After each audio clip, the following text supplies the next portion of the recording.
All right, everybody. Good morning. It is 10:15. Another daily dose of Dan here for you. So, as I get prepared here, I haven't had a whole lot of coffee this morning, so I won't be like all over the place like I usually am. I've been known to do that very thing. I go pretty much everywhere. So, Hobby Lobby, okay, in Dallas County, apparently, I mentioned this on the show yesterday, that despite cease and desist orders, they are going in full swing. Which I think is, I think it's pretty decent. I think they have every right to continue operations. I don't think it's another man's right to deem what is essential, what isn't. But Dallas County Judge Clay Jenkins announced yesterday that he is issuing cease and desist orders for, I think there's 2 or 3 Hobby Lobby locations that are opened up. Now, the funny thing about that is he's just slamming them. Like, he's saying stuff like someone who is not a hero, and who I would want to call out specifically, and I'll be calling others out like this, is, the corporation Hobby Lobby. And he told reporters he was recently informed that many of the Hobby Lobby stores in Dallas County remain open despite not being an essential business. He goes on to say, there are plenty other places to get yarn. Well, if you ask me, I think Hobby Lobby is very essential, and I'll tell you why. Because when you're quarantining people in their homes, it's pretty evident that people are getting bored out of their minds. And did it not escape your attention? Did you forget that an idle mind is the devil's playground? Boredom can lead to a lot of things. If you're a recovering addict, it can lead to relapse. If you have a bad temper, you could get so bored out of your mind, you just want to go out and beat the shit out of somebody. Things can happen, under this operation. And the funny thing is, he's ordering in the interest of not spreading the virus. It was kind of funny on the video they showed on CBS. I think it was CBS. The video showed 5 uniformed police officers going up to tack these papers up on the doors of the establishment and telling all the employees to go home.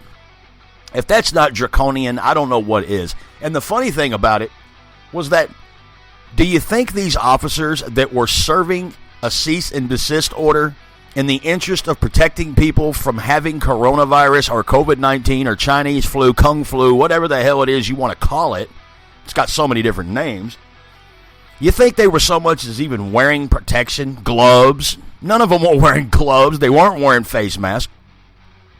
And it's just, and it's funny because when they go in there, the employees at the registers were wearing face masks. So they were doing everything they could to be sanitary. Just like at World Gym. They shut down, not World Gym, I'm sorry. Planet Fitness. And I can't speak for other gyms because I only go to one. But they shut down Planet Fitness because of this crap.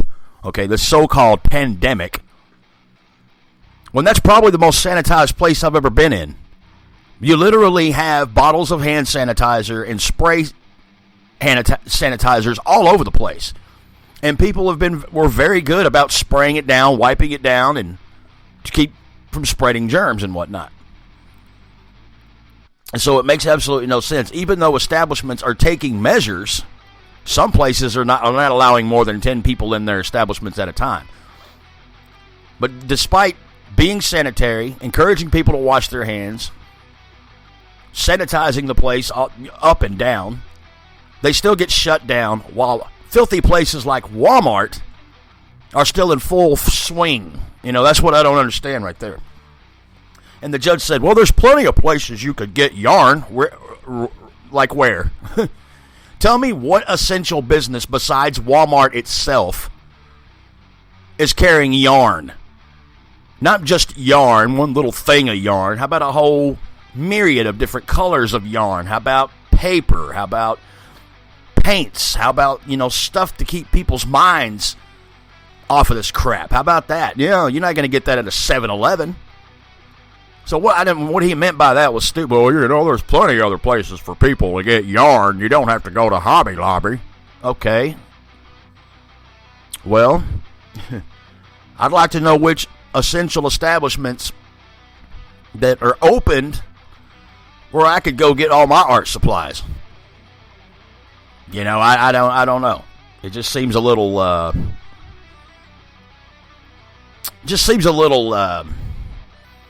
like showing favoritism. I don't know, maybe special favors. I don't know. But the judge is an idiot. You should have heard him speak. He's stammering all over the place. He's a young spring chicken, so he's probably liberal, and he's probably loving all this shutdown crap, and he's probably enjoying the socialism because he's not being affected by it. He didn't even have on a face mask or gloves. See, none of these city officials that are claiming that they are going to come down hard on people who are not practicing the CDC recommended, and I will say recommended as opposed to requirement, coming down hard on them when they're not even practicing. The food truck that they just shut down here in Abilene was actually owned by a 35-year police vet. Okay? And Robert Hanna, who said he was quarantining, him and his family, chose not to quarantine that day, and I guess went for a ride, and he spotted this truck that had a group of people around it, and he immediately called the officers to shut it down. It's like, dude, y'all are getting out of control with this shit. And this is what really gets me. It's like when people are given a certain amount of power, it's natural for them to abuse it.